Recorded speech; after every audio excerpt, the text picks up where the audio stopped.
You ask Tiger to solve. This deals with linear equations with one unknown. The final result is x equals negative 26/15. Let's solve it step by step. Swap sides. Group all constants on the right side of the equation. Subtract 7 from both sides. Simplify the arithmetic. Convert the integer into a fraction. Combine the fractions. Combine the numerators. Isolate the x. Divide both sides by 3.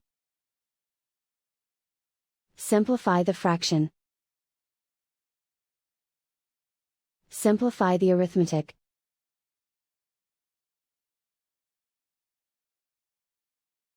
And so the final result is x equals negative 26/15.